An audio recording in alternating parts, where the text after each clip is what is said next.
Seperti yang kita sebutkan kemarin, sesuai voting, kali ini kita akan membahas serial manga Jujutsu Kaisen. Pembahasan ini akan melanjutkan cerita season 1 di animenya, yaitu bertajuk Arc Masa Lalu Gojo. Atau lebih tepatnya, menceritakan seorang Gojo Satoru ketika dia masih menjadi seorang siswa kelas 2 SMA Jujutsu. Ada beberapa hal menarik di pembahasan arc ini, dari mulai adanya seseorang yang bisa mengalahkan Gojo, alasan kenapa Suguru Geto dicap kriminal, dan juga siapa ayah dari Megumi Fushiguro. Untuk lebih jelasnya, mari kita masuk ke dalam ceritanya.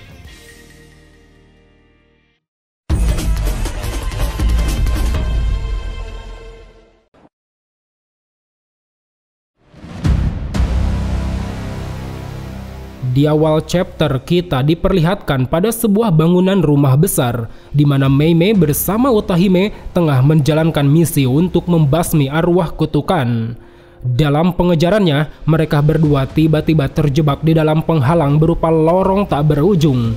Menyadari bahwa tanda yang sempat mereka buat tidak lagi dijumpainya, sebagai seorang penyihir Jujutsu kelas 1, Mei Mei menyimpulkan bahwa penghalang yang dibuat oleh kutukan ini tidak dibuat secara melingkar, melainkan ini adalah sebuah penghalang yang saling tumpang tindih. Di sisi lain, merasa setuju dengan apa yang disimpulkan Mei Mei, Utahime lalu memberikan saran untuk segera berpencar dan bergerak secara acak. Hal itu dilakukan guna melemahkan penghalang yang diatur oleh arwah kutukan. Akan tetapi, sebelum mereka berdua memulai aksinya, secara tiba-tiba muncul Gojo Satoru yang dengan mudahnya menghancurkan penghalang sekaligus bangunan rumah dari arah luar. Tidak hanya Gojo seorang, partnernya yaitu Suguru Geto juga telah hadir di sana. Sesaat sebuah kutukan besar muncul hendak melahap Utahime, dengan sangat cepat Geto langsung membasminya menggunakan roh kutukan yang dia miliki. Tak lama setelahnya juga muncul satu partner Gojo lain yaitu Shoko Ieri. Melihat Utahime baik-baik saja, dia pun mengungkapkan kekhawatirannya karena tidak ada kabar dari Utahime selama 2 hari. Meski mereka telah berhasil menyelamatkan Mei Mei dan Utahime, tapi ternyata mereka bertiga baik Gojo, Geto maupun Shoko lupa menggunakan teknik penghalang atau tirai untuk menutupi area rumah tersebut. Akibatnya, mereka bertiga pun kemudian mendapat hukuman dari gurunya yaitu Masamichi Yaga. Hal itu dikarenakan penggunaan tirai merupakan aturan yang harus dijalankan para penyihir agar masyarakat sipil tidak terlibat. Setelah mendapatkan teguran dari gurunya, Gojo menunjukkan kekesalannya pada Geto. Dia merasa apakah penggunaan tirai memang diharuskan, bukankah tidak masalah jika warga sipil hanya melihat dirinya ketika membasmi kutukan. Mendengar hal itu, dengan tegas Geto pun menyangkal justru akan jadi masalah jika warga sipil bisa melihat. Hal itu pastinya akan membuat mereka curiga sekaligus membuat mereka ketakutan. Untuk itu, menjaga rahasianya sangatlah penting karena pada dasarnya penyihir Jujutsu diciptakan untuk melindungi mereka yang bukan penyihir. Makanya sudah menjadi keharusan bagi kita untuk mencegah arwah terkutuk secara tertutup demi keamanan masyarakat sipil. Sementara Shoko keluar ruangan karena tidak ingin terlibat dalam perdebatan, Gojo yang mendengar jawaban sok bijak dari Geto dengan sikapnya yang keras kepala, dia mengatakan bahwa dirinya sangat membenci hal itu. Menurutnya, menjalankan segala sesuatu berdasarkan aturan Jujutsu adalah apa yang orang lemah lakukan. Di tengah panasnya perdebatan antara Gojo dan Geto, tiba-tiba muncul gurunya yaitu Yaga. Dia memberitahu bahwa akan ada misi yang harus dijalankan oleh Gojo dan Geto. Misi ini punya 2 tujuan, yaitu mengawal dan menghapus seseorang bernama Riko Amanai. Dia merupakan seorang gadis yang akan menjadi wadah bintang plasma atau wadah baru bagi Master Tengen. Dikatakan oleh Yaga, Master Tengen adalah penyihir yang memiliki teknik kutukan keabadian. Dia telah hidup selama 1200 tahun lebih dan telah dicap sebagai entitas abadi yang menjadi pilar keamanan bagi komunitas Jujutsu. Yaga juga memberitahu meski Master Tengen memiliki keabadian, tapi ternyata hal itu hanya berlaku pada jiwanya saja. Tak peduli berapapun usia Master Tengen, kondisi tubuhnya tetap akan mengalami penuaan. Karena itu, setiap 500 tahun sekali, Master Tengen harus menyatu dengan wadah bintang plasma yang sesuai dan mengatur ulang kembali tubuhnya. Jika itu tidak dilakukan, kemungkinan besar dunia Jujutsu akan goyah. Apalagi kemungkinan terburuknya, Master Tengen akan berevolusi ke wujud yang lebih tinggi, bahkan bisa menjadi musuh bagi umat manusia. Dan saat ini dikarenakan lokasi wadah bintang plasma telah bocor, banyak kelompok yang mengincar Riko Amanai. Pertama yaitu grup Q pengguna kutukan, mereka adalah kelompok yang berniat menggulingkan dunia Jujutsu dengan menghapus keberadaan Master Tengen. Kedua yaitu grup bintang religius atau lebih dikenal dengan Asosiasi Wadah Waktu. Mereka adalah kelompok yang memuja Master Tengen sebagai dewa yang tidak ingin dirusak kemurniannya oleh wadah bintang plasma. Oleh karena itu, sebagai guru yang mengandalkan muridnya, Yaga menyuruh Gojo dan Geto untuk mengawal serta membawa Riko Amanai ke Master Tengen. Karena dalam 2 hari ke depan, ritual penyatuan Master Tengen harus dilakukan.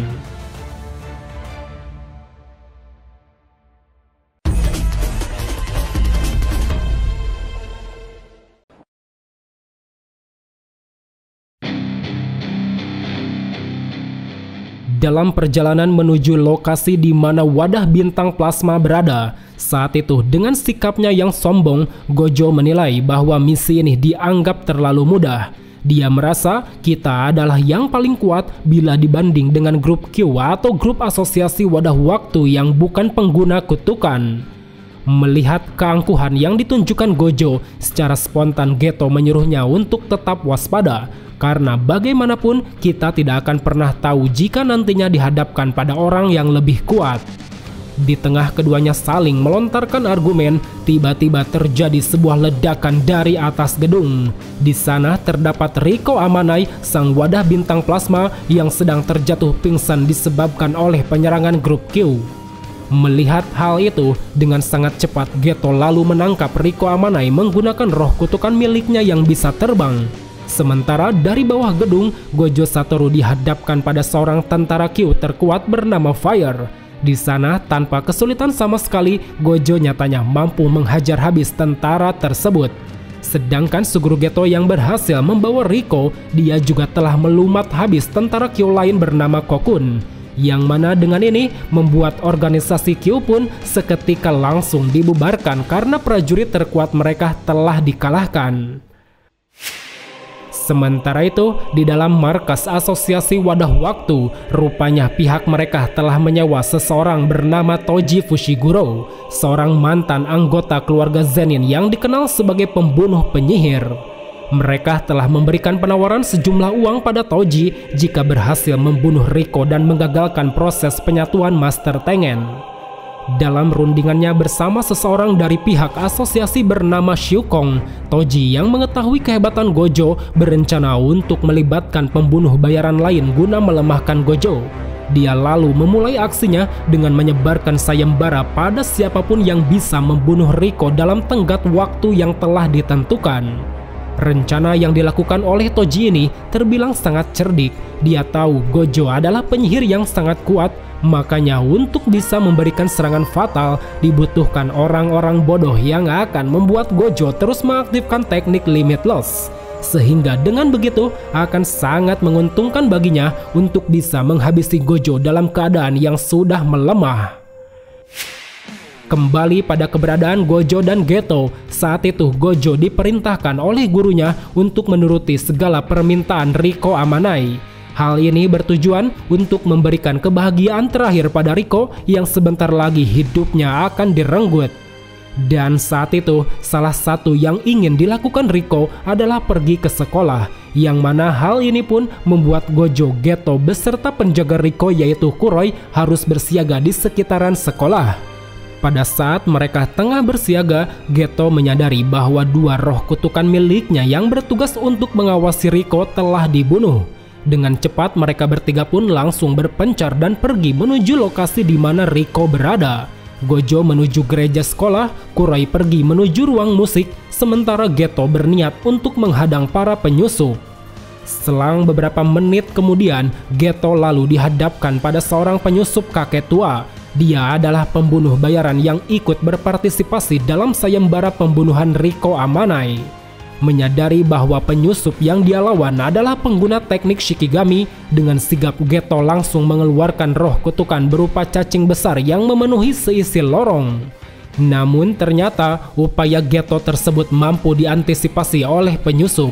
Dengan memanfaatkan jendela dari arah samping, dia berhasil menerobos mendekati Geto yang tengah kewalahan.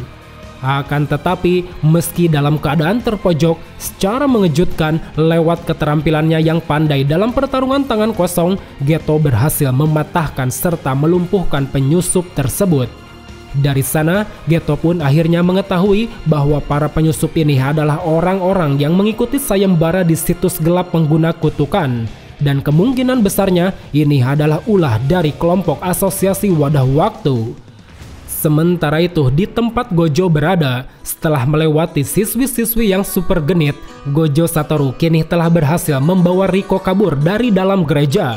Dia pun berniat akan pergi menuju SMA Jujutsu demi mengamankan Riko Amanai. Namun di tengah perjalanan, setelah menerima kabar dari Geto perihal para penyusup ini, secara tiba-tiba Gojo dihadapkan pada seorang penyusup lain yang memiliki teknik cloning.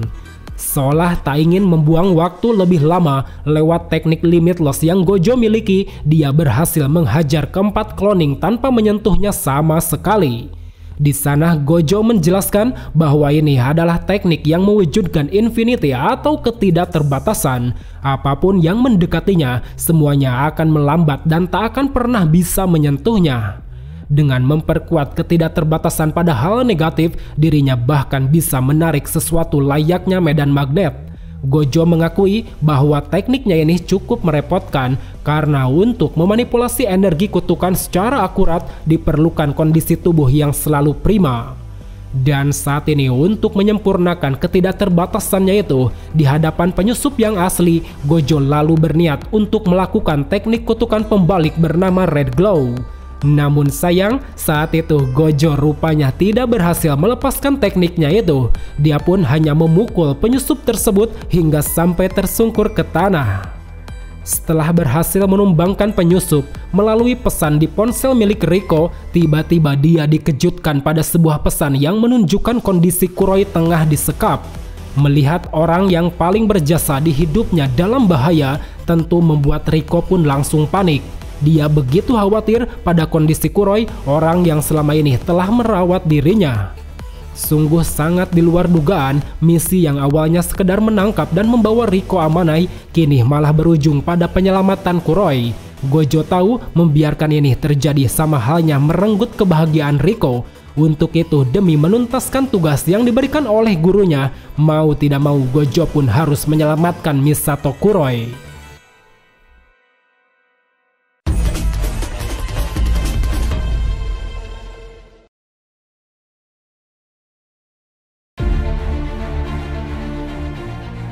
Di tengah kepanikan yang dirasakan Riko Amanai, Geto yang kala itu telah muncul di sana mengungkapkan rasa bersalah atas insiden tersebut. Dia merasa ceroboh karena telah meninggalkan Kuroi sendirian dan tidak menyadari jika posisi Kuroi sebagai orang terdekat Riko sangatlah penting bagi kelompok musuh. Di sisi lain, seolah ingin menenangkan keadaan lewat ketenangan dan kecerdasannya, Gojo pun menyimpulkan bahwa yang harus kita pikirkan sekarang adalah menyusun rencana dan membawa Riko ke SMA Jujutsu terlebih dahulu. Akan tetapi, Riko yang merasa umurnya hanya tinggal menghitung hari, dia malah meminta Gojo untuk membawanya pergi dalam misi penyelamatan Kuroi. Sambil bergelimang air mata, Riko menegaskan sebelum ritual penyatuan dilakukan, dirinya ingin bertemu dengan Kuroi dan mengucapkan selamat tinggal padanya. Merasa tak ingin Riko terlarut dalam kesedihan, Gojo dan Geto pun secara terpaksa menyetujui permintaan Riko tersebut. Asalkan dengan satu syarat, yaitu jangan sekalipun berpikir untuk mundur meski nyawa taruhannya. Setelah penculik menentukan Okinawa sebagai tempat pertemuan, keesokan harinya Gojo, Geto beserta Riko langsung pergi menaiki pesawat ke tempat yang telah disepakati. Dengan rencana yang matang dari Gojo dan Geto, mereka pun akhirnya dapat menyelamatkan Kuroi dan menangkap para penculik yang tiada lain adalah kiriman dari Asosiasi Wadah Waktu. Untuk memberikan kebahagiaan lebih pada Riko, di hari kedua ini, Gojo memberitahu Geto bahwa dirinya akan membawa Riko ke SMA Jujutsu pada esok hari. Mendengar keputusan itu, Geto pun menunjukkan kekhawatiran pada Gojo mengenai kondisi tubuhnya yang sepanjang pengawalan terus mengaktifkan teknik Limitless. Namun di sisi lain, bukannya merasa khawatir, seakan menaruh kepercayaan pada Geto, dengan santai Gojo mengandalkan Geto jika terjadi sesuatu pada dirinya. Terlebih saat ini, di Okinawa juga ada 2 orang jujutsu yang tengah menjaga, yaitu Yhaiba dan Kento Nanami. Berdasarkan keputusannya inilah, mereka berempat yaitu Gojo, Geto, Riko, dan Kuroi kemudian menghabiskan waktu santai di Okinawa. Riko Amanai, sang wadah bintang plasma, saat itu tampak tersenyum senang menikmati hari-hari terakhirnya. Hingga tibalah pada hari ketiga, di mana ini adalah hari penyatuan bagi Master Tengen. Saat itu di depan gerbang SMA Jujutsu, mereka berempat akhirnya tiba tanpa mengalami kendala apapun. Merasa misinya ini telah selesai, Gojo Satoru yang dari kemarin mengaktifkan teknik Limitless-nya kini mulai menonaktifkannya. Dan pada saat itu, dalam hitungan detik, secara tiba-tiba Toji Fushiguro muncul dari arah belakang dan langsung menusuk tubuh Gojo. Meski ini di dalam perisai SMA Jujutsu yang notabene bisa mendeteksi kutukan, tapi nyatanya Toji mampu memberikan serangan fatal yang selama ini dia tunggu-tunggu. Well teman-teman, cukup sampai di sini saja untuk pembahasan kali ini. So thank you for watching and see you next time.